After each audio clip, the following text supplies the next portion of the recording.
Assalamualaikum warahmatullahi wabarakatuh. Selamat pagi, selamat siang, selamat sore, selamat malam, tergantung dari Bapak Ibu menyaksikan sesi ini. Uh, Terima kasih Bapak Ibu semuanya, Bapak Ibu guru hebat telah bertahan ya, menyempatkan waktunya hingga kita sampai di sesi terakhir dari kursus atau pelatihan deteksi dini learning disability atau kesulitan belajar pada siswa di sekolah ya. Nah, hari ini pada sesi yang terakhir ini kita akan merefleksi dan juga mendiskusikan, memperbincangkan tentang tantangan-tantangan deteksi dini learning disability di sekolah. Jadi memang kita kemarin sudah belajar banyak hal tentang apa itu learning disability, kemudian bagaimana kok kita melakukan langkah-langkah deteksi dini. Nah, namun tentu kenyataan di lapangan tidaklah selalu sejalan dengan teori yang ada, sehingga kita perlu kenal nih apa saja tantangan-tantangan untuk melakukan deteksi dini pada peserta didik yang mengalami kesulitan belajar di sekolah. Kemudian merespon tantangan-tantangan ini secara adaptif sehingga kita bisa tetap memberikan layanan pendidikan yang terbaik bagi peserta didik yang mengalami kesulitan belajar. Oke. Namun sebelum itu, perkenankan saya untuk sedikit mengulas kembali Bapak Ibu, kita mengingat-ingat kembali apa yang sudah kita pelajari secara umum terkait kesulitan belajar ini dalam pertemuan-pertemuan sebelumnya. Baik, kita mulai dari kesulitan belajar itu sendiri. Apa sih yang dimaksud sebagai kesulitan belajar? Nah, kesulitan belajar adalah suatu kondisi saat anak itu tidak mampu menunjukkan hasil akademik yang optimal. Nah, ini disebabkan karena suatu hambatan. Hambatan lebih tepatnya hambatan neurodevelopmental ya. Nah, learning disability ini kalau di Indonesia itu juga bisa disebut sebagai hambatan belajar atau gangguan belajar. Jadi istilahnya memang beberapa istilah ini dipakai sebenarnya merujuk pada hal yang sama. Seperti itu. Saya persingkat saja karena ini hanya mengulang ya. Kemudian ragam kesulitan belajar ada secara umum dikategorikan menjadi dua, yaitu general learning disability atau kesulitan belajar secara umum dan specific learning disability atau kesulitan belajar spesifik. Nah, kita kemarin juga sudah belajar mengapa kok ada umum, ada spesifik. Jadi kalau kesulitan belajar secara umum itu adalah kesulitan belajar yang dipengaruhi oleh kemampuan umum atau intelijensi dari anak atau peserta didik.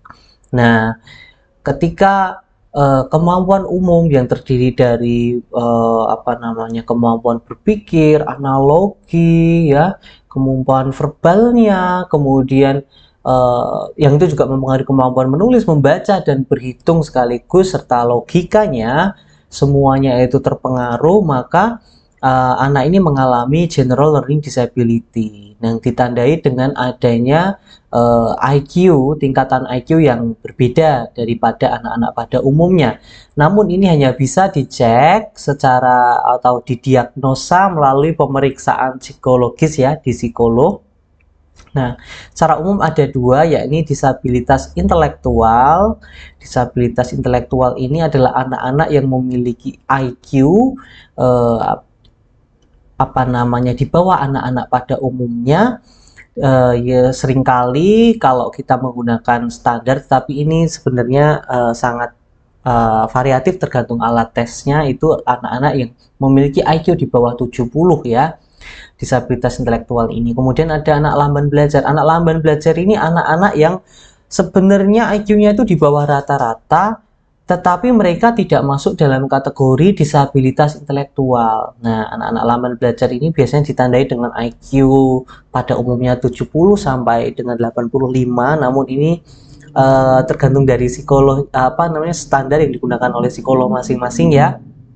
Nah, anak-anak ini seringkali memiliki hambatan dalam belajar, terutama terkait dengan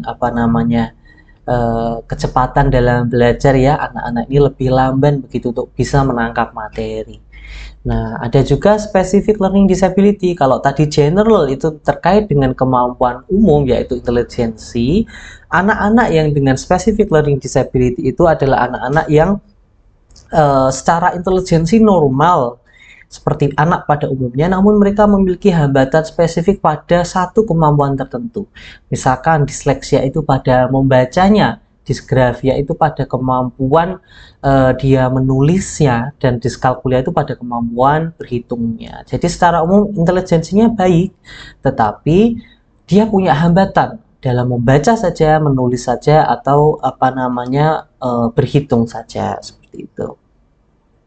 Nah, ini kemarin ya kita bisa amati tanda-tanda yang bisa diamati di sekolah untuk melakukan deteksi dini disabilitas intelektual itu terkait dengan hasil akademiknya yang biasanya jauh tertinggal dari teman-temannya. Itu terkait menulisnya, membacanya, dan berhitungnya. Mereka tertinggal.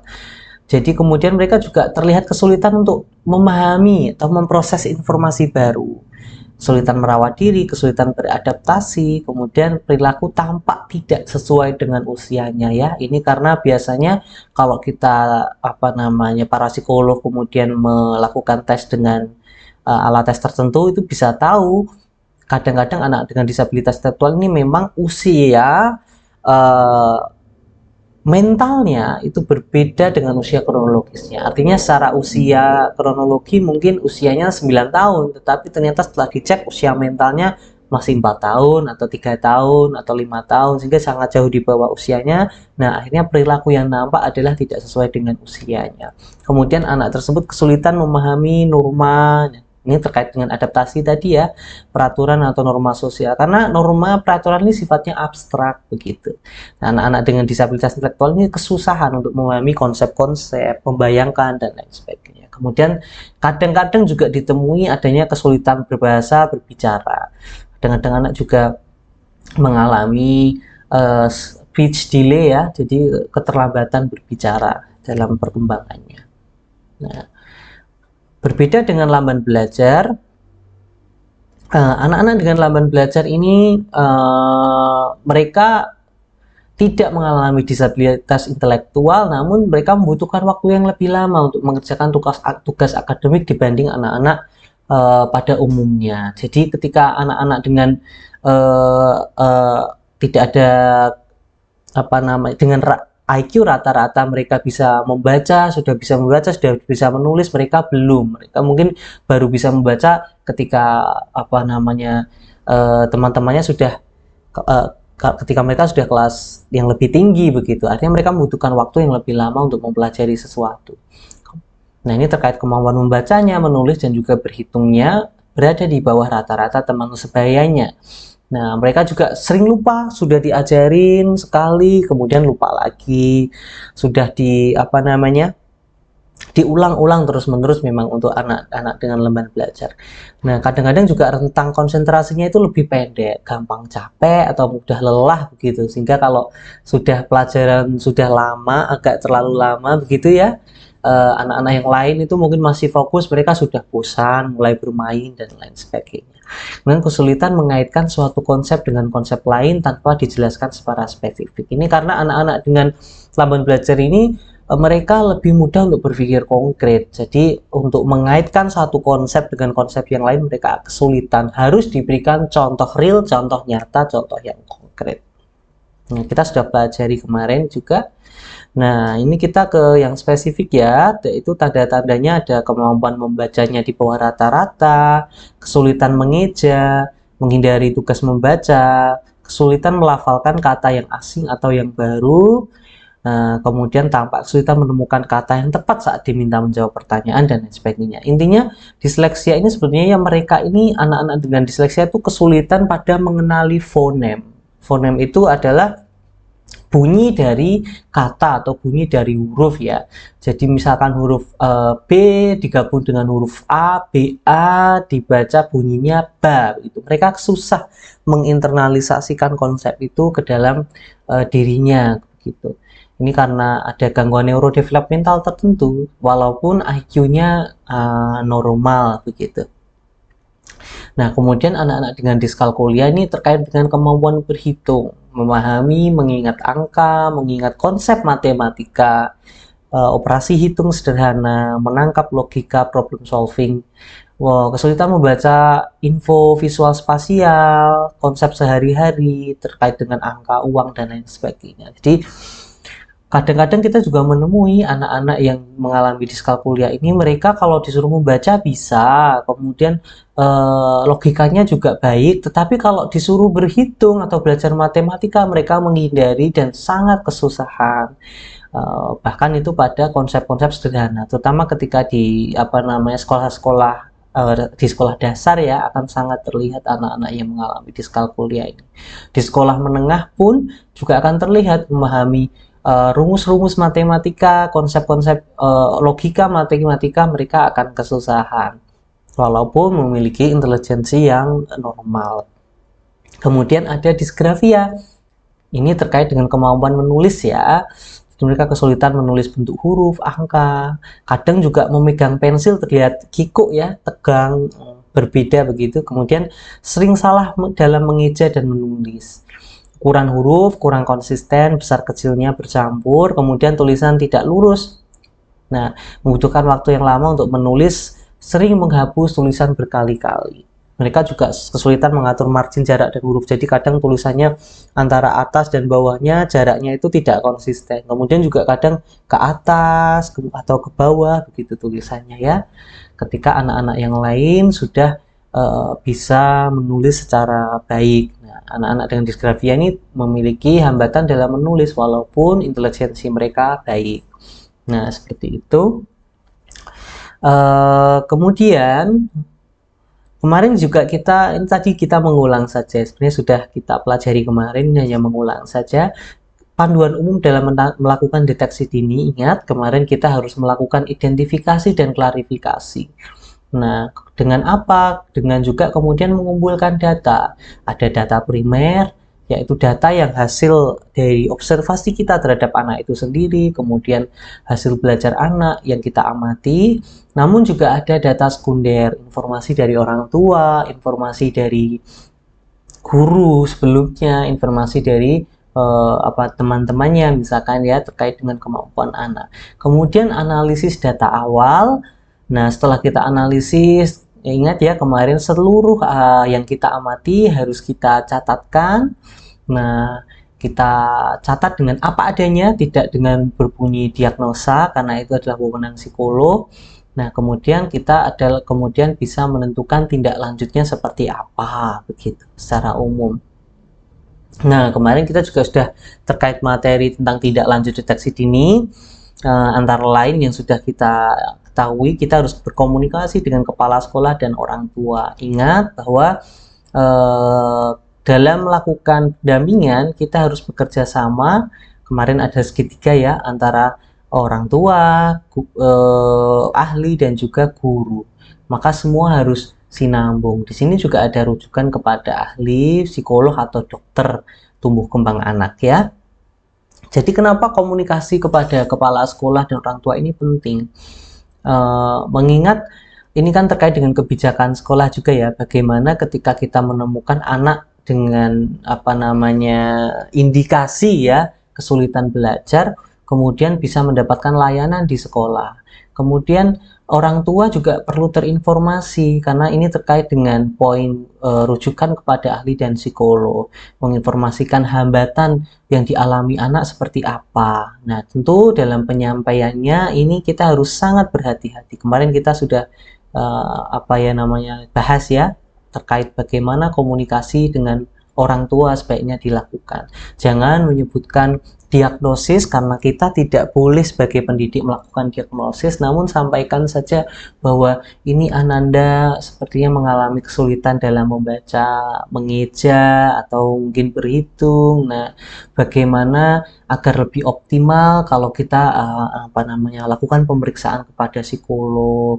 Nah, Bapak Ibu jangan panik, jangan cemas. Psikolog itu bukan hanya mengurusi orang dalam tanda kutip ya dengan gangguan mental saja, tapi juga tentang bakat, minat, nah sebagainya. Orang tua dibujuk, kemudian diedukasi. Nah, kalau kita sudah tahu hambatan anak apa, kemudian nanti sekolah biar tahu bagaimana cara memberikan pendampingan yang tepat, dan orang tua juga bisa lebih tahu begitu bagaimana melakukan pendampingan yang tepat sesuai dengan kebutuhan anak. Seperti itu. Nah, dengan kepala sekolah juga karena kaitannya ini dengan kebijakan, dan terutama apabila di daerah Bapak Ibu telah ada lembaga atau dinas pendidikan telah punya unit layanan psikologi, atau ada lembaga yang kemudian bisa diajak bekerja sama baik dengan dinas ataupun dengan sekolah terkait dengan asesmen psikologi atau pemeriksaan psikologis. Nah, itu juga perlu dikomunikasikan. Nah, rujukan kepada ahli dan psikolog ini jelas karena diagnosis dan kemudian rekomendasi serta pendampingan itu hanya bisa diberikan oleh psikolog atau dokter yang berwenang, dan juga ini perlu hati-hati sekali karena kadang-kadang kita seringkali menemukan guru melakukan diagnosis, dan ini tentu bukan hal yang baik ya. Banyak kasus kemudian ini menjadi permasalahan. Untuk kita harus berhati-hati, lebih baik kita rujuk kepada ahli. Nah, kemudian konsultasi dengan dinas pendidikan setempat, terutama ketika sudah mendapatkan hasil dari psikolog, itu ada hasil pemeriksaan psikologis, kita hendaknya tadi melalui kepala sekolah ya berkonsultasi dengan dinas setempat. Ini di siswa kami ada yang penyandang disabilitas mengalami kesulitan belajar. Bagaimana kebijakan dinas terkait itu? Apakah memungkinkan anak tersebut di sekolah kami dengan konsep sekolah inklusi? Bagaimana kemudian langkah-langkah yang harus dilakukan? Nah, ini bisa berkonsultasi dengan dinas pendidikan setempat. Kemudian melakukan penyesuaian atau proses adaptasi kurikulum, juga melakukan adaptasi metode pembelajaran. Nah, proses atau adaptasi kurikulum ini bukan saya ahlinya, ini adalah ahlinya ada di bidang kurikulum. Jadi Bapak Ibu bisa melakukan berbagai adaptasi kurikulum untuk menyesuaikan proses pembelajaran pada anak-anak dengan kesulitan belajar. Bisa misalkan dengan modifikasi, dengan omisi, substitusi. Nah, itu bisa dilakukan. Misalkan dengan materinya, kalau anak-anak lain harus ada 5 atau 6 kompetensi dasar yang harus dikuasai. Nah, untuk anak ini 2 saja levelnya, begitu misalkan ya. Nah, kemudian atau juga penyesuaian pada KKM-nya itu juga bisa.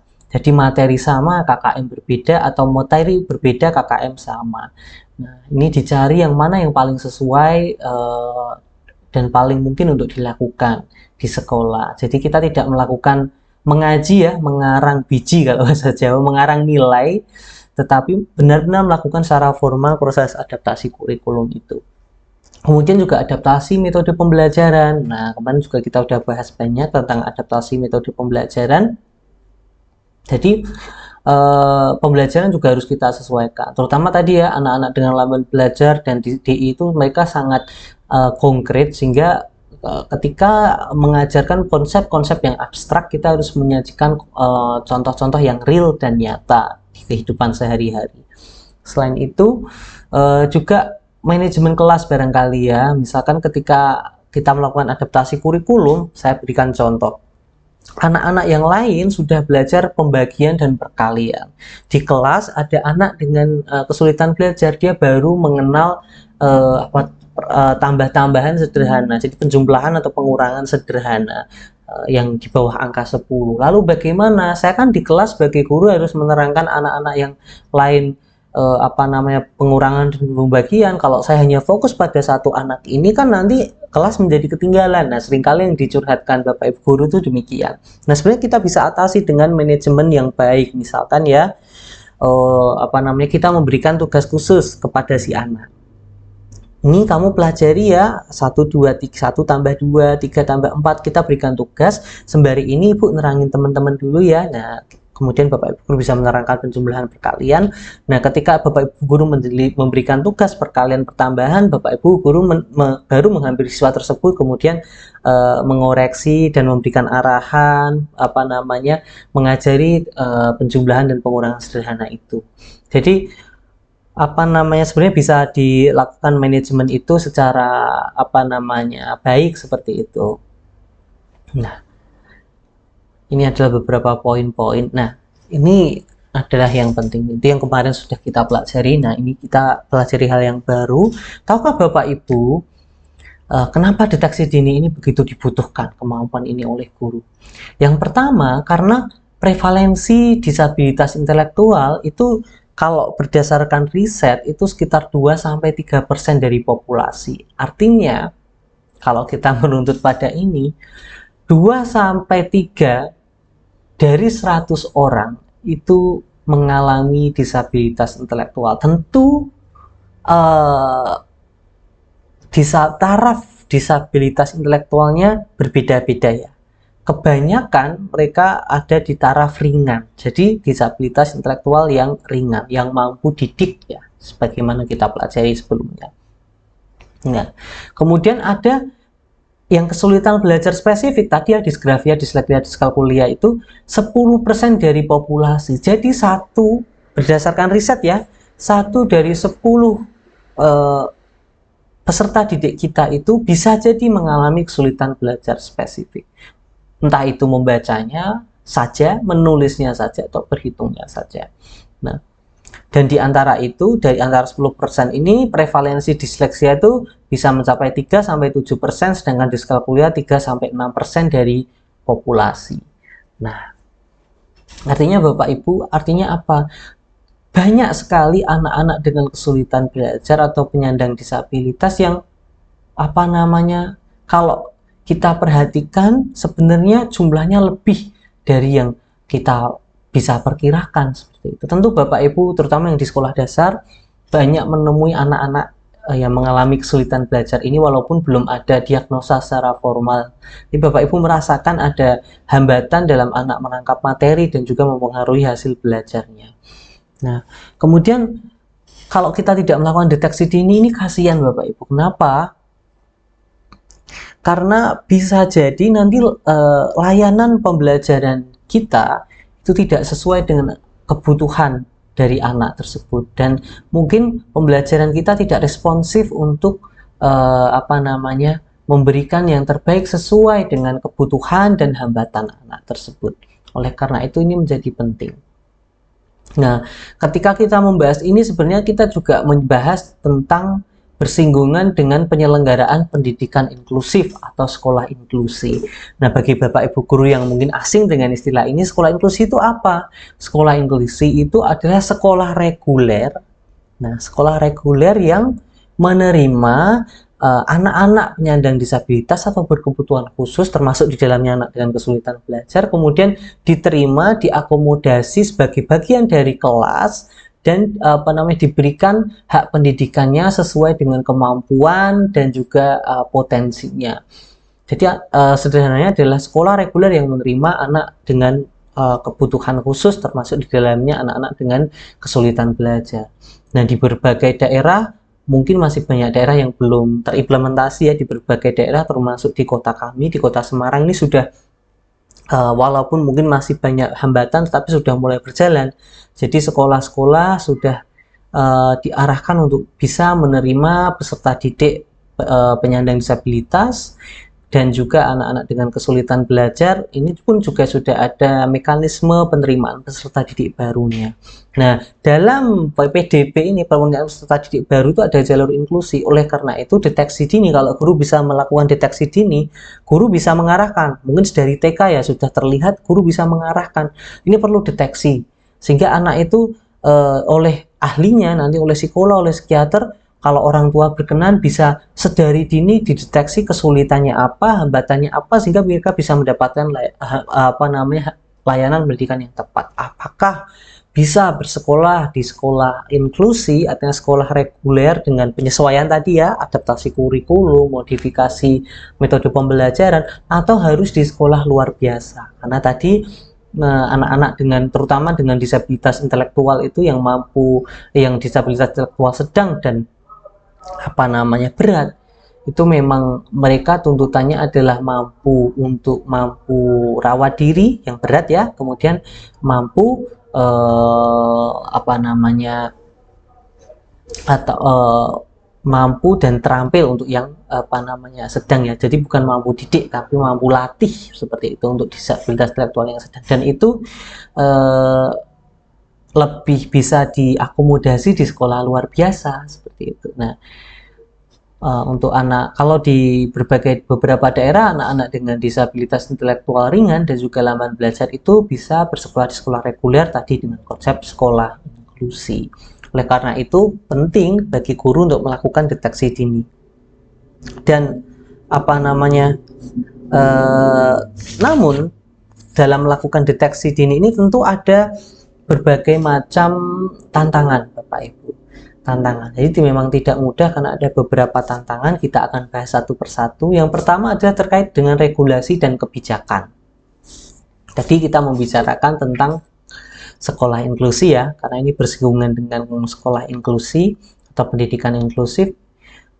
Regulator atau pengambil kebijakan di berbagai daerah itu belum seragam loh komitmennya dalam mengakomodasi regulasi bagi peserta didik yang mengalami kesulitan belajar. Jadi apakah anak-anak dengan kesulitan belajar itu bisa bersekolah di sekolah inklusi? Kriterianya seperti apa? Nah, itu tuh sebenarnya harus dituangkan ke dalam regulasi di setiap daerah. Sayangnya tidak semua daerah punya regulasinya. Nah, ini yang kadang membingungkan bagi guru, bagi kepala sekolah juga ya. Bagaimana ini kalau ada peserta didik yang terindikasi mengalami kesulitan belajar?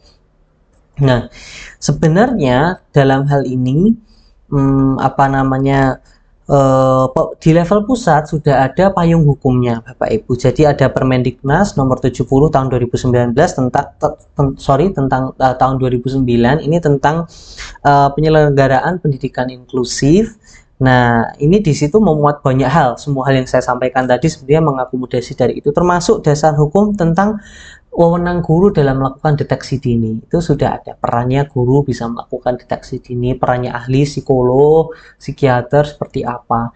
Itu sudah ada di dalam Permendiknas tersebut. Dan yang paling baru ada Permendikbud nomor 13 tahun 2020 kalau tidak salah ya, tentang akomodasi yang layak bagi peserta didik penyandang disabilitas. Di peraturan yang terbaru ini sebenarnya setiap daerah itu dituntut oleh peraturan itu untuk wajib mempunyai unit layanan disabilitas. Nah, inilah yang belum mungkin belum setiap daerah dan mungkin belum banyak daerah yang mengimplementasikannya. Jadi unit layanan disabilitas itu adalah tempat bagi tadi ya, asesmen psikologi bagi anak-anak yang peserta didik penyandang disabilitas, kemudian tempat juga konsultasi bagi guru terkait dengan bagaimana cara melakukan deteksi dini, bagaimana cara melakukan adaptasi kurikulum, bagaimana adaptasi pembelajaran, juga ketika ada masalah-masalah terkait dengan penyelenggaraan pendidikan inklusif, mereka bisa Bapak Ibu guru bisa berkonsultasi dengan unit layanan disabilitas. Sayangnya tantangannya adalah belum banyak daerah yang punya lembaga ini. Padahal sebenarnya payung hukumnya sudah ada. Kemudian sosialisasi pendidikan inklusif yang belum merata, ini juga menjadi problema sehingga nanti pada akhirnya banyak sekolah atau guru pendidik yang belum satu pemahaman terkait anak-anak penyandang disabilitas. Misalkan, jadi semuanya karena regulasinya juga di daerah belum jelas, akhirnya sekolah mengambil tindakan sendiri-sendiri ketika menemui anak dengan yang memiliki tanda-tanda hambatan belajar atau kesulitan belajar.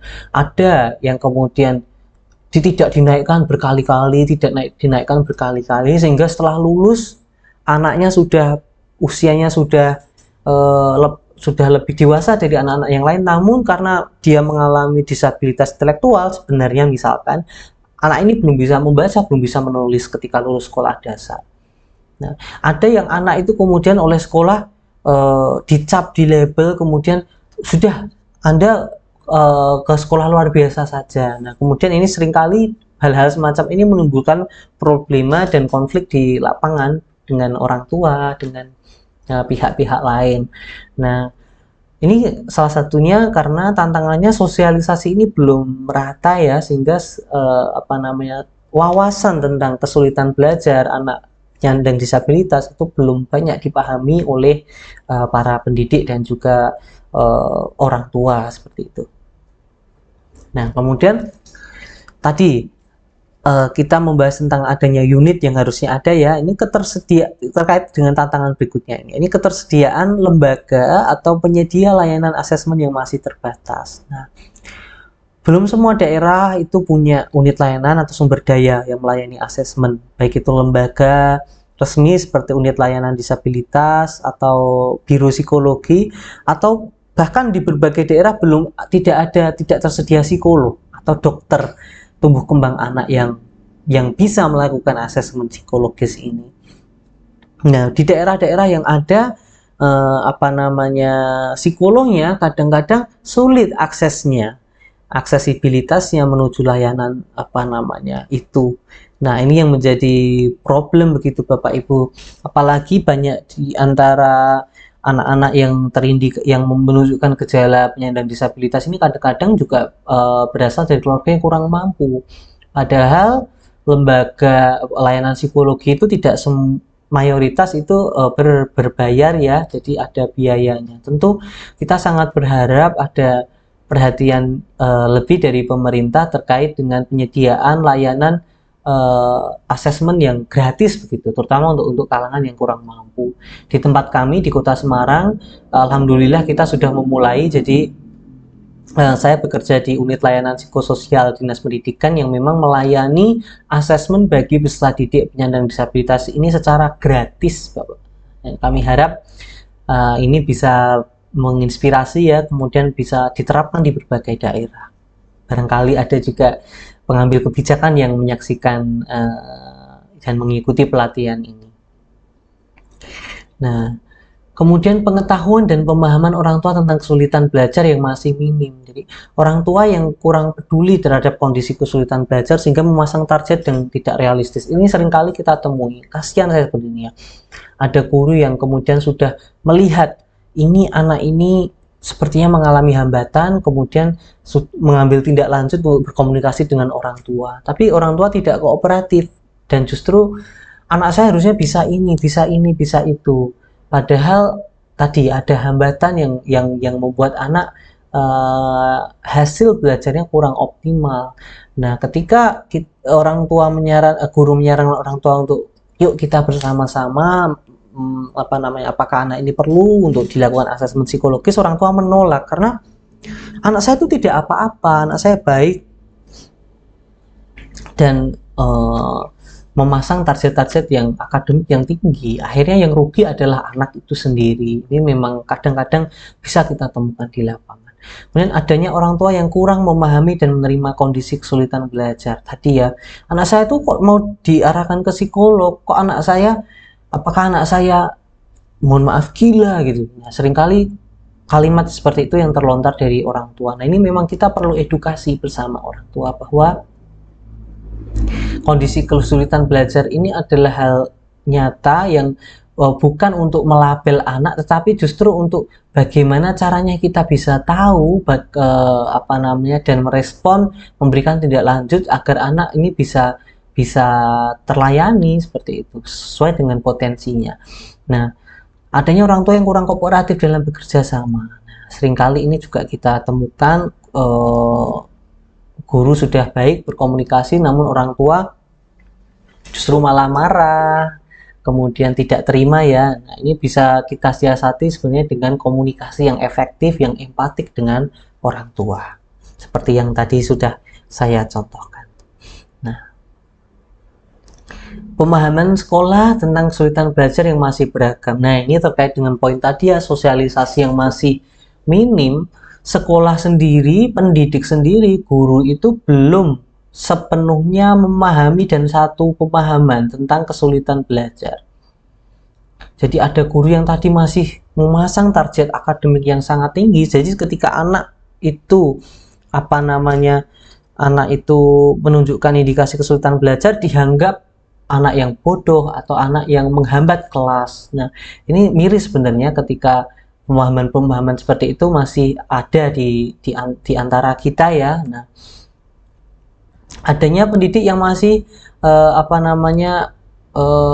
cenderung melakukan labeling. Nah, tadi kita sebenarnya melakukan deteksi dini, tujuannya itu apa? Bukan untuk melabel, memberikan label atau mendiskriminasi anak, tetapi dengan kita tahu anak ini gambarannya seperti apa, lalu kita menindaklanjutinya bagaimana.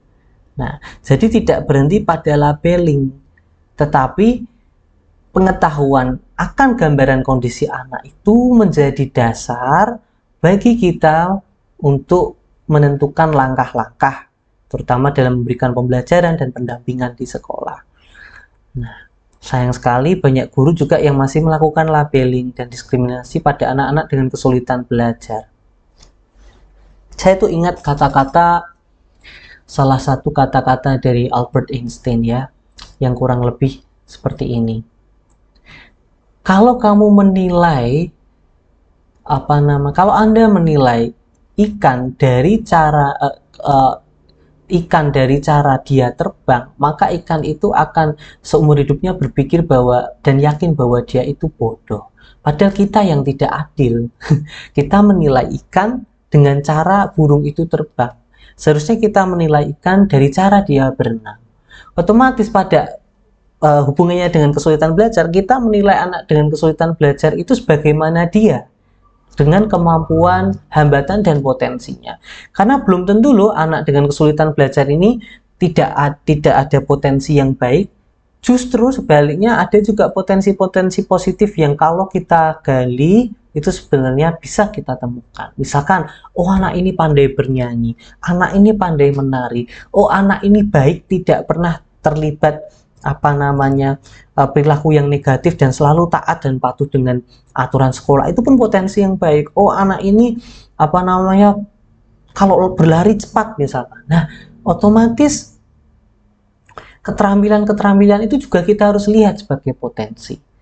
Nah, oleh karena itu kita tidak terjebak pada labeling sehingga membatasi anak pada label itu. Misalkan yang sering kali kita temui dan juga menegur guru di tempat kami adalah sudah ada hasil pemeriksaan psikologis dari psikolog bahwa anak ini mengalami lamban belajar. Nah, justru kata lamban belajar yang harusnya hanya berada di dokumen saja dan untuk mengenali saja, itu malah disebarluaskan di sekolah. Kemudian seluruh guru kemudian melabel, oh itu loh anak yang lamban belajar, anak yang lamban belajar. Nah, hal ini didengar oleh anak, oleh orang tua, kemudian menjadi problema.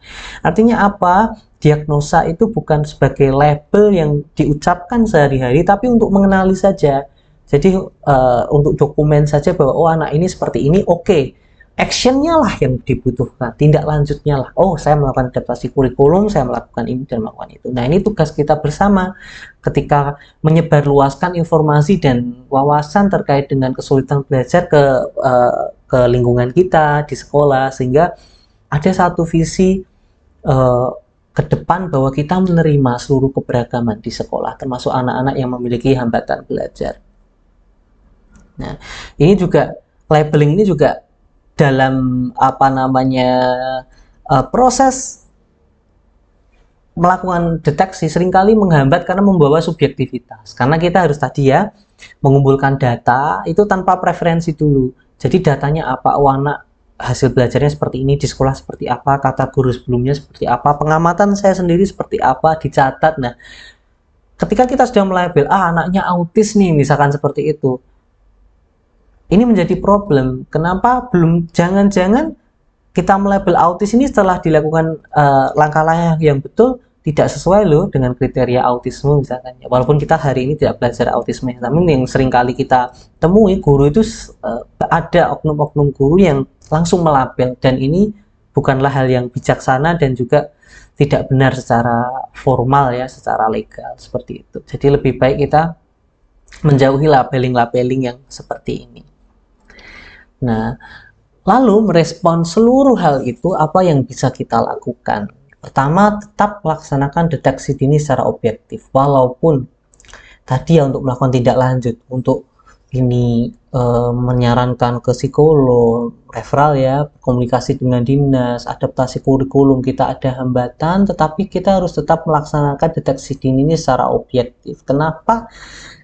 Informasi dasar itu dari deteksi dini menjadi penting bagi kita menyesuaikan diri agar dalam memberikan pembelajaran itu sesuai dengan kemampuan anak.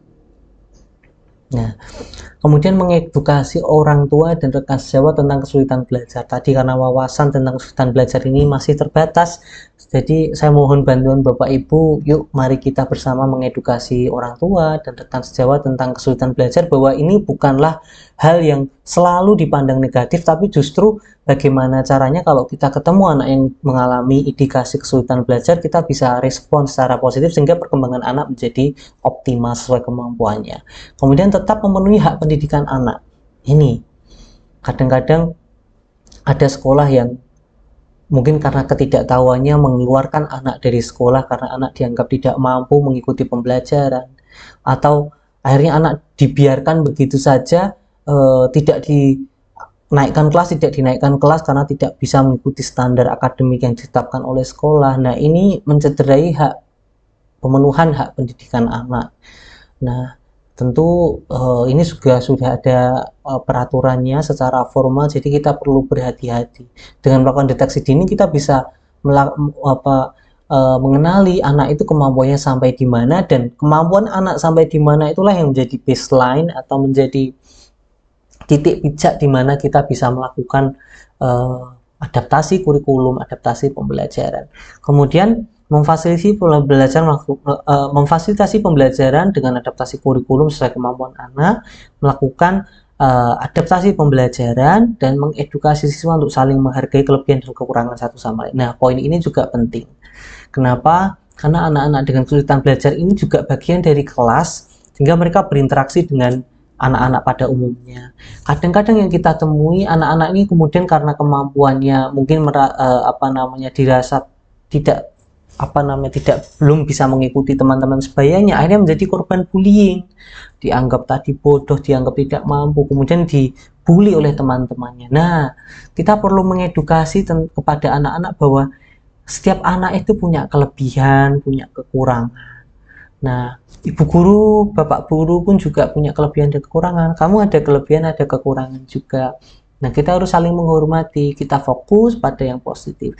Kalau ada yang kesulitan, kita harus membantu. Nah, ini sedari kelas sedini, mungkin sedari TK, PAUD, pemahaman tentang penghargaan itu harus kita tanamkan. Dan ketika ada bullying juga kita harus responsif, bagaimana kita memberikan pertolongan kepada anak-anak yang menjadi korban, terutama anak-anak yang kesulitan belajar, dan juga memberikan edukasi pemahaman sedini mungkin dari TK, SD, SMP, tapi sedini mungkin terhadap para anak-anak yang melakukan bullying, sehingga tidak menjadi kebiasaan yang buruk dan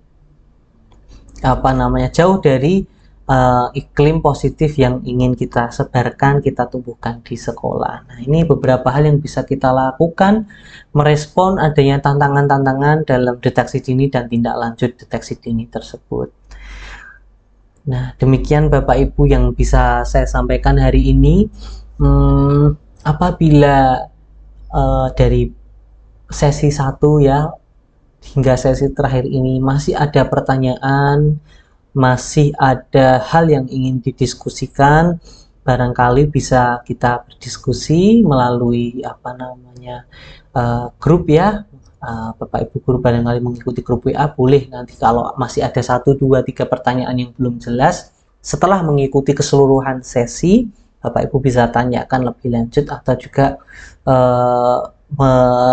menghubungi saya secara pribadi, boleh melalui WA dan Instagram dan juga email. Namun mohon maklum ketika nanti respon melalui WA, IG atau email mungkin tidak fast respon ya, karena terkait dengan pekerjaan dan lain sebagainya. Tapi insya Allah saya akan bantu untuk menjawab ketika Bapak Ibu ada kesulitan, ada poin-poin yang Bapak Ibu kesulitan memahami atau belum jelas, belum tercerahkan terkait deteksi dini kesulitan belajar pada siswa seperti itu. Terima kasih banyak Bapak Ibu. Mungkin sebagai closing statement ya dari pelatihan ini, menjadi guru tidaklah mudah. Saya tahu Bapak Ibu pasti banyak sekali pekerjaannya, mengajar, juga melakukan tugas-tugas sekolah yang mungkin tidak mudah. Belum lagi di rumah kita juga bersama keluarga, mungkin mengasuh anak, dan juga permasalahan-permasalahan yang selalu ada di dalam hidup kita dan menjadi dinamika bagi kehidupan kita. Itu tidak mudah, tapi Bapak Ibu guru menyempatkan diri untuk mempelajari deteksi dini ini.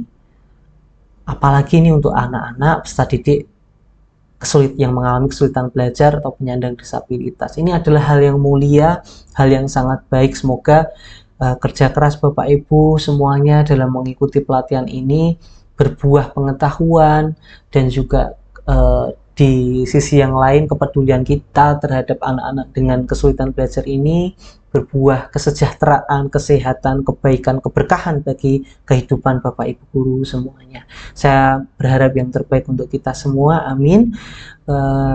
Kemudian selama sesi pelatihan ini barangkali ada perkataan, pernyataan, atau apapun dari diri saya yang kurang berkenan, atau barangkali tidak sesuai dan ada kesalahannya, tentu ada. Saya oleh karena itu memohon maaf yang sebesar-besarnya. Semoga apa yang kita pelajari menjadi berkah bagi kita semua dan membawa keberkahan bagi peserta didik kita semua. Saya kira itu. Terima kasih banyak atas kesempatan yang diberikan oleh guru mengajar.id pada kita semua. Terima kasih banyak Bapak Ibu guru. Saya tutup. Assalamualaikum warahmatullahi wabarakatuh. Sampai jumpa di kesempatan selanjutnya.